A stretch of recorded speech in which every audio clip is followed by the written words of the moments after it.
Welcome to my video for learning the unit circle in degrees. What I'm going to do is I'll mark the unit circle with all these special angles. That's 30, 45, and 60 degrees, and those multiples. And then we'll put the cosine and sine as ordered pairs on the outside of the circle.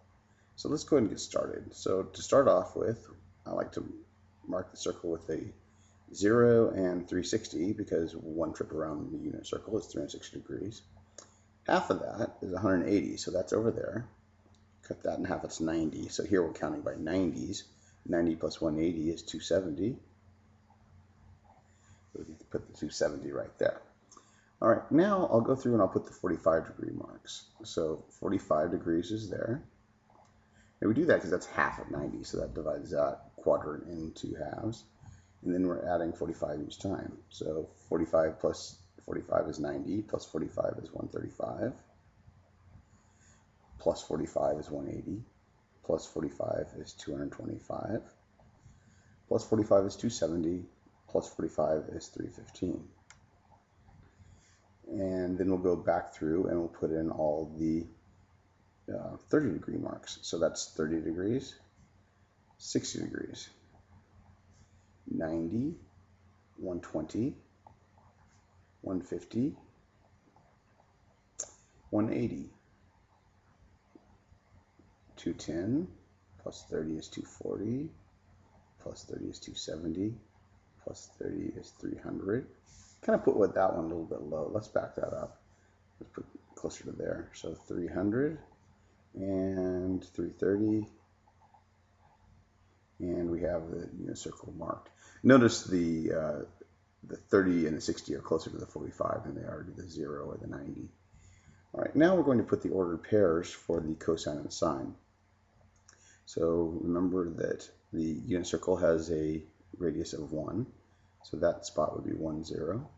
Come up here, and that is 0, 1, negative 1, 0.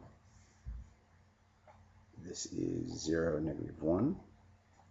And so we have all the cosines and sines on the actual x and y axes given now. So now we'll go through and we'll put the cosines and sines. Now I like to remember that we're dealing with the numbers 0, 1, square root of 2 over 2, 1/2, and square root of 3 over 2. So we just have to make sure we get all those in the correct spots. So right here, we go over quite a bit in x and then up not so much in y. So that's a big X, which is square root of 3 over 2, 1/2. All right, because the 1/2 is the small y. Then the middle is the same, so that's square root of 2 over 2, square root of 2 over 2. What I mean by the same is it's the same x and the same y. And then this is little x and big y. So 1/2 square root of 3 over 2. Now the other quadrants are all just reflections of these quadrants. Over here again, it's little x, big y. I'm going to come back through and put the negatives in a few minutes. We know which is negative from which quadrant it's in, but it's easier to get those all at the end.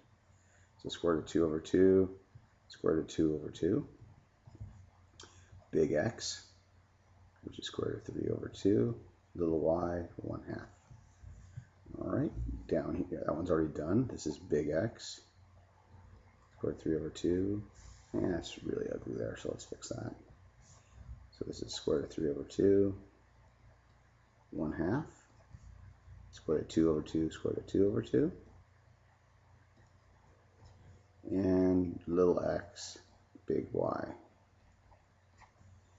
All right, little x, big y, same,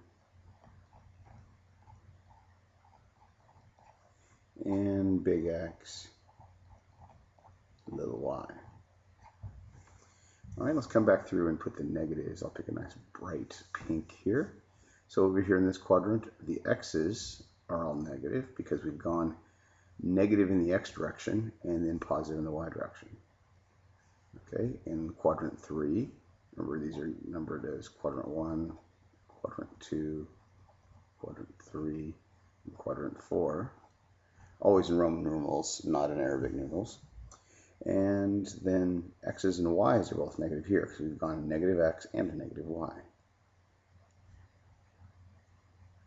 And over in the fourth quadrant, it's just the y's that are negative. Okay, so there we have the unit circle marked all the way around with degrees and with all the cosines and sines given as ordered pairs. And please make sure you study this hard. We have quizzes for this routinely, and it's super important that you know this so you can be successful in the pre-calculus class and the calculus class. Thanks so much for listening.